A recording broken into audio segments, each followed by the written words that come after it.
Pronto, tá gravando. Pronto, pessoal, como eu estava falando para vocês, se vocês estão acompanhando as aulas presenciais ou então as aulas remotas, vocês já observaram que nós já andamos bastante com o nosso conteúdo. Para nós iniciarmos o conteúdo novo, específico, voltado para nossa próxima avaliação parcial e a nossa próxima avaliação, né, a AVP2 e a AV2, né? Nós vamos fazer uma revisão hoje, no dia 26 de maio de 2020, de tudo que nós vimos até então.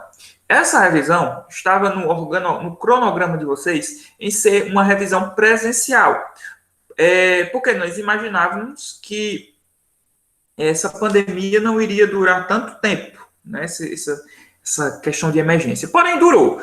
Então, nós vamos fazer essa revisão por aqui mesmo. Surgindo dúvidas para vocês interpelem, nós vamos dar uma parada e conversamos em relação às dúvidas que vocês tiverem. Nós vamos fazer a revisão do início lá, de quando nós iniciamos, até a última aula que finalizou princípios constitucionais de interpretação da própria Constituição e das leis. Não é? Nós iniciamos nossos encontros de direito constitucional falando da historicidade, da parte histórica de direito constitucional, de toda a evolução, da formação de nossa república, da formação da ideia de república, né? Da ideia de república do homem médio. Lá atrás. Nós tratamos bastante dos fatores históricos. E por que é importante os fatores históricos, como eu conversei com vocês? Porque é com os fatores históricos que nós podemos perceber a evolução de uma sociedade. Né? Se você souber bem a história, você vai conseguir ter uma previsibilidade do que, porventura, nós vamos ter no futuro. Um exemplo claro aqui, viu, Kaique? Você que gosta de fazer day trade. E você que acompanha essa questão de bolsa de valor que a gente dá para utilizar como exemplo. Se nós sabemos o que ocorreu no passado, logicamente que não dá para concretizar o futuro que nós sabemos que ocorreu no passado. Porém, nós podemos ter uma previsibilidade do que pode ocorrer no futuro. Daí a importância de se estudar Estado e Constituição. E nós estudamos isso na aula de Estado e Constituição, que foi uma aula basilar de ciência política, teoria geral do Estado, que vocês viram no primeiro semestre. Lá nós observamos a ideia de evolução natural do homem, aquela junção de família, aquela ideia de família, que foi o primeiro ente, é o ente formador do Estado, né? Nós avançamos no tempo para fortes mudanças sociais, né? Nós tivemos a troca da poligamia para a monogamia, da propriedade coletiva para a propriedade privada. Nós tivemos a redução da propriedade, as faixas de terra que antes eram países, grandes continentes, pertencentes a uma pessoa só ou a um regime só, passam a ser partilhados com um governo, e esse governo delimita a questão da propriedade. Né? Nós tivemos a evolução do processo de especialização do trabalho também. Colega de vocês aqui querendo entrar. Boa noite, Thalita, seja bem-vinda. Ítalo, Matheus, aqui, pronto. E o Ítalo também. Boa noite, Ítalo. Então, como eu estava falando com vocês aqui, nós evoluímos com a formação do Estado. O Estado passa a ser o ente organizado que vai buscar, né, de alguma forma, suprir as necessidades dos habitantes, né, da população como um todo. Né? Nós falamos bastante para que não houvesse confusão entre forma de governo e sistema de governo, né? Até porque, de forma de governo, nós temos a república e a monarquia, e no sistema de governo nós temos o parlamentarismo e o presidencialismo, sendo que no Brasil nós adotamos a república e o presidencialismo. Forma de governo, república, esse ser estatal que cuida da coisa pública, né, res pública, coisa pública, de forma organizada, a observar a autonomia administrativa, financeira e em parte legislativa de cada um dos entes, porque nós temos uma república formada por União, Estados, município e o Distrito Federal, e os antigos territórios que hoje não mais existem. E nós observamos muito isso em voga na repartição de poderes. Mesmo com essa república formada, com essa repartição de poderes concretizada, nós observamos muita interferência de um ente estatal no outro ente estatal, né? E sistema de governo que nós temos é o nosso presidencialismo, nós não adotamos o parlamentarismo, né?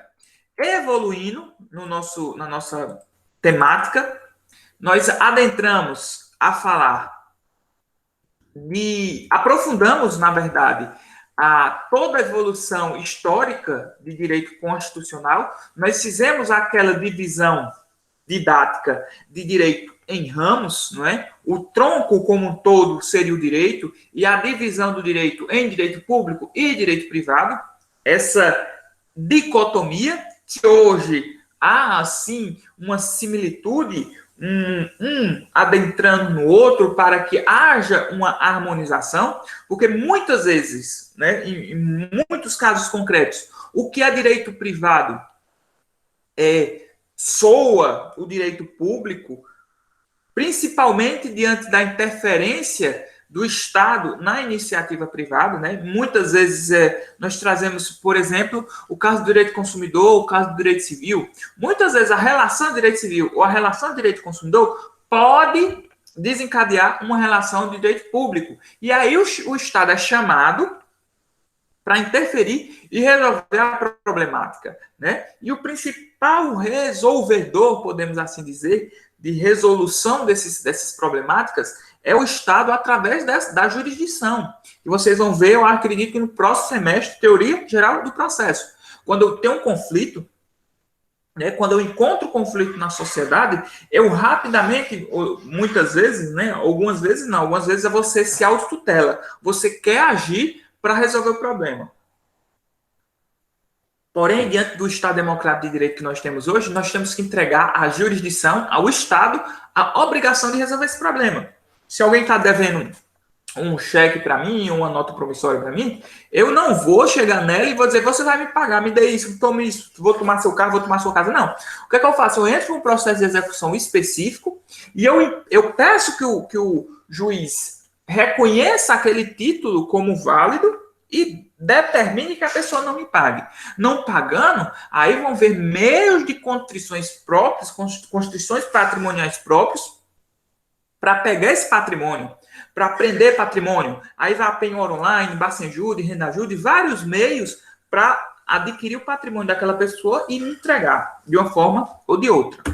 Né? Nós falamos bastante dessa evolução histórica do direito constitucional, da necessidade de se organizar o Estado, da necessidade de primazia organizacional, porque até então o Estado em si, um ser abstrato, não tinha essa organização. Então, nasce o direito constitucional para quê? E eu repito mais uma vez para que vocês lembrem, limitar o poder do Estado e organizar sua estrutura. A base de entendimento de para que existir do direito constitucional é limitar o poder do Estado e organizar sua estrutura, não é? E daí nós evoluímos e fomos estudar constitucionalismo, que seria basicamente aquela ideologia, uma ideologia em ação, que ergue o princípio do governo limitado.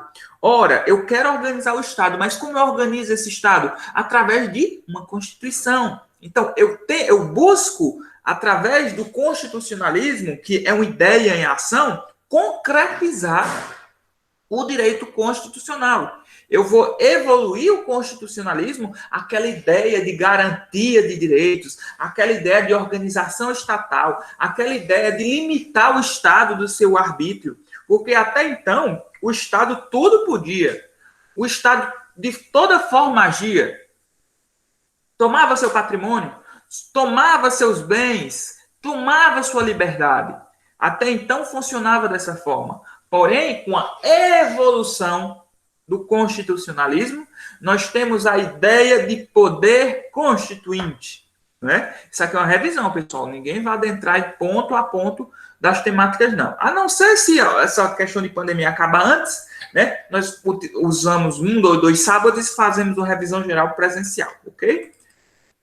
E com a ideia de constitucionalismo nasce a ideia de poder constituinte. Nós falamos da teoria do poder constituinte, né? Porque o constitucionalismo é uma ideia de quê? De buscar uma constituição. E o poder constituinte é o que vai materializar essa ideia através de uma Assembleia Nacional Constituinte, não é? Então, meus queridos, quando nós falamos de teoria do poder constituinte, é aquela ideia de quando nasceu essa ideia de constituinte, de constitucionalismo.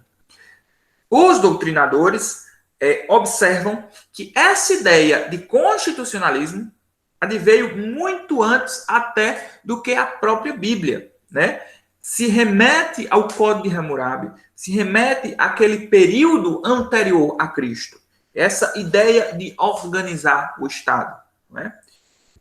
Esse constitucionalismo, esse poder o constitucionalismo que traz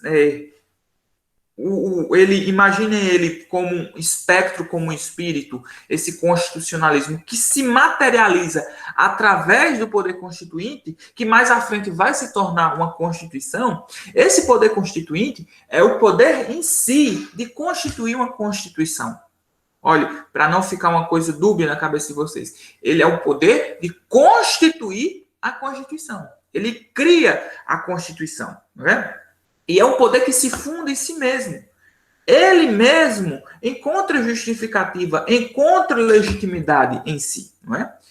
Mas esse poder constituinte é subdividido em poder constituinte originário e derivado. O poder constituinte originário é aquele que emana uma vez, né? Implode, cria através de uma revolução, do hiato constitucional, aquela ideia de revolução, de choque do que é real e do que pode ser, não é? Do que não é. Né? Nós temos um Estado que funciona através de uma Constituição, ou então não tem Constituição nenhuma. Então a realidade é totalmente absurda. E essa população busca, ou então esse povo de determinado Estado busca que aquele Estado tenha organização, aquelas pessoas possam limitar o poder do Estado. Aí o que é que eu faço? Eu atiço o poder constituinte originário para que aí sim, esse poder constituinte originário, através de uma Assembleia Nacional Constituinte, funcione e seja aplicado, seja concretizado através de uma Constituição. E avançando, nós falamos das características da Constituição, né? Um pouquinho antes nós falamos do poder constituinte originário, depois veio o poder constituinte derivado, não é? Que é um poder constituinte que é pós-poder constituinte originário, né? Que é aquele poder constituinte que reforma a Constituição, né? E que cria as constituições dos estados e dos municípios, não é? Então, o poder constituinte derivado é aquele que deriva do poder constituinte originário. Então, ele reforma a Constituição, o poder constituinte derivado reformador, através de quê? De emendas à Constituição, artigo 60, né, da nossa Constituição, encontrando várias limitações. Eu não posso alterar a Constituição ao meu bel prazer. Nós temos limitações circunstanciais, limitações materiais, substanciais, implícitas e explícitas, né? Tudo isso visto especificamente nas aulas próprias, né? E nós temos também o poder constituinte derivado, que faz a decorrente, o poder constituinte derivado decorrente, que vai e cria as constituições dos estados, porque nós somos uma república e todo estado tem sim sua constituição, com base, logicamente, na Constituição Federal, né? Bem como os municípios têm suas leis orgânicas. Essas leis orgânicas decorrem do poder constituinte derivado, né? E buscam organizar os municípios, porque os municípios têm suas competências próprias legislativas, têm suas competências, têm suas autonomias administrativas e financeiras, assim como o Estado e assim como a União. Posteriormente a isso, meus queridos, nós avançamos e fomos para aquelas características constitucionais, que são das mais variadas, né? Foi uma das maiores aulas que nós tivemos, foi a teoria da Constituição, onde nós falamos dos conceitos de Constituição, nós falamos das lógicas constitucionais, do sentido sociológico da Constituição, que ainda pode vir a ser cobrado em uma avaliação, viu, meus queridos? Então, observem na nossa aula de concepção de Constituição, que é um tema bastante importante e muito recorrente em concursos públicos, né? Nós falamos daquela Constituição em sentido material e Constituição em sentido formal,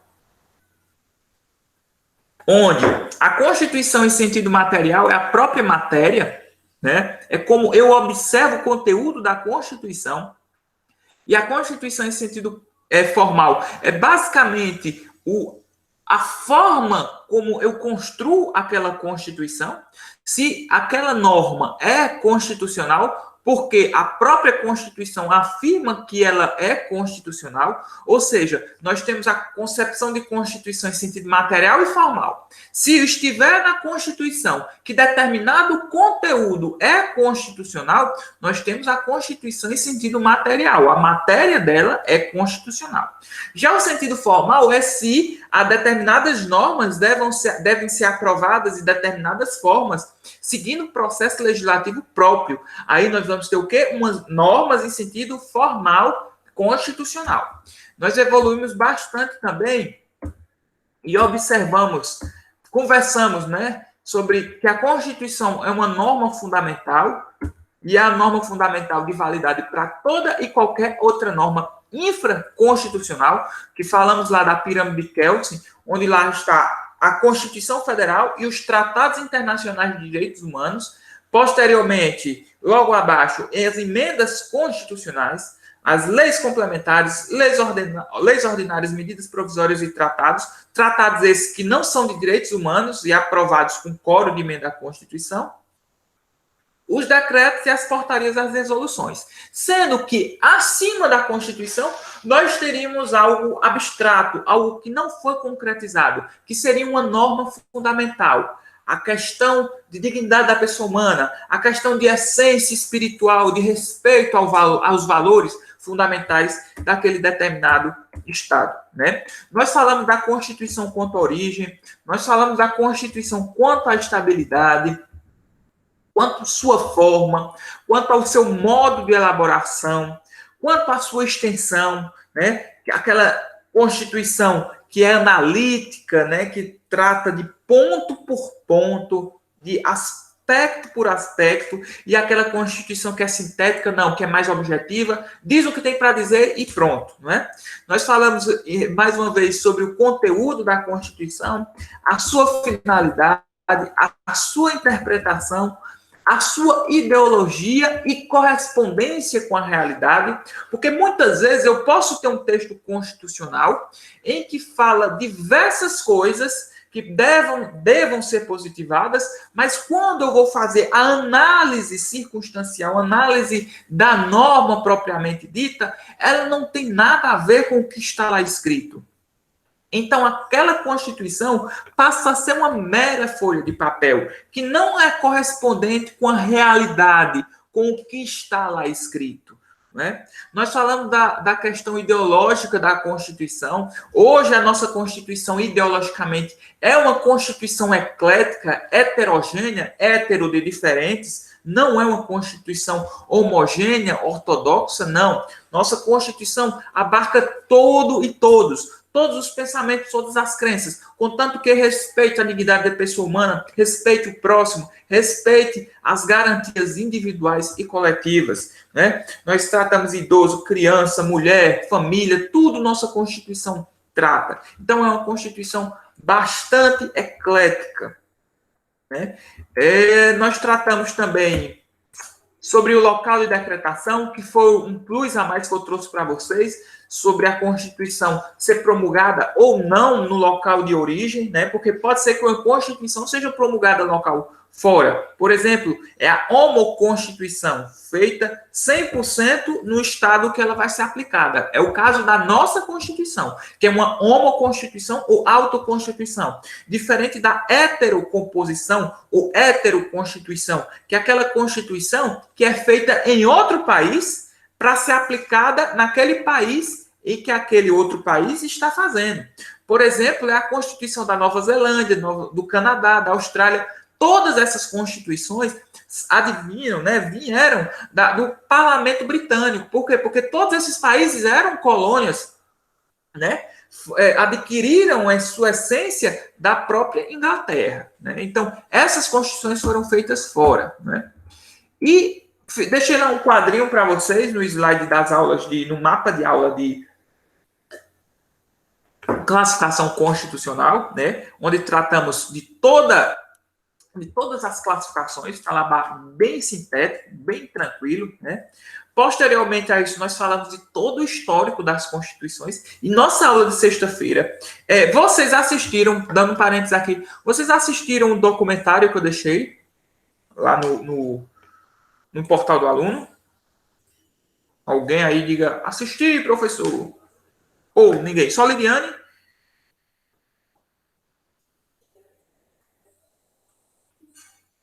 Não, professor. Pois, eu deixei um documentário lá bastante interessante para vocês, que posteriormente vai ser cobrado na AVP de vocês, ok? Já vou deixando aqui para vocês. Só vou cobrar o que for passado. Então, observem o que está sendo colocado lá no portal do aluno, ok? Assistam um documentário. Muito interessante mesmo, tá bom? Eu acho que a Liliane assistiu, algum de vocês a mais deve ter assistido. Muito bacana. Então, meus queridos, evoluindo, nós falamos de toda parte histórica das nossas constituições. De todas as nossas constituições anteriores. Na aula de sexta-feira, é uma aula específica de Constituição de 1988. Nós vamos tratar do par e passo da evolução da Constituição, desse processo de redemocratização do nosso país. Nós vamos falar da Constituição de 88. Seguindo, vamos falar da sua estrutura, né, de alguns direitos fundamentais, né, e adentrar já, meus queridos, observem, nós já estamos entrando em junho, adentrar na reta final, falar de teoria geral de controle de constitucionalidade. Ou seja, estamos bem próximos ao pouco mais de um mês basicamente, de encerrar nossas aulas. Então, meus queridos, já fiquem de olho, porque já vai ter AVP, já vai ter AV1, né, AV2, na verdade, e aí encerramos o semestre. Deu para aplicar tudo, deu para trazer tudo para vocês. E falamos de toda a parte histórica das constituições, não é? Falamos de todos os aspectos que as constituições tinham, né? E suas peculiaridades, até a de 1988, na qual nós iremos tratar agora, sexta-feira, né? Amanhã é feriado, né? Então, eu não tenho aula aqui com vocês. Então, observem, meus queridos. Observem o quanto nós já andamos, né? Para finalizarmos, nós falamos, para finalizar não, posteriormente a todo aquele aspecto de histórico constitucional, nós falamos de direito constitucional intertemporal, da importância que tem o tempo para nossa Constituição, da aplicação da norma, né? O que veio antes é tratado como recepcionado ou não, o que veio depois da Constituição, inconstitucional ou não, ou constitucional, ok? E, por fim, nós falamos dos princípios basilares de formação, de interpretação das normas e do direito, ok? Dos princípios de interpretação de normas constitucionais. E como esses princípios se aplicam às normas infraconstitucionais, ok? Alguma dúvida vocês têm aqui?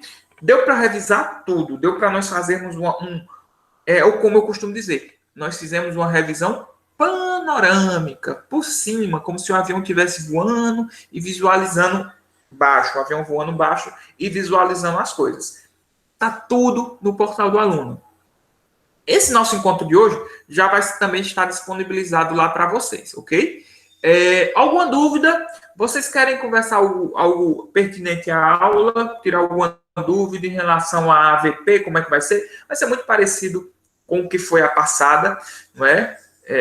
E a AV1 também, a AV2, na verdade. E eu espero que vocês estejam desenvolvendo bem direito constitucional. Alguma dúvida, queridos? Ou nós podemos encerrar nosso encontro por hoje? Não, professor, por mim tá ok. Caroline, Eduarda, Ellen, Ingrid, Ítalo, João Paulo, Kaique, Cleiton. Por mim tá ok, professor. Meus queridos, então é isso. Revisão bacana. Eu vou colocar lá no portal. É uma revisão mesmo do que nós já vimos. Olha o tanto de coisa que foi vista. Foi muito conteúdo. Logicamente que presencialmente é muito mais bacana. Mas já a gente vai estar tudo normalizado. Então fiquem tranquilos, tá ok? Então eu vou finalizar aqui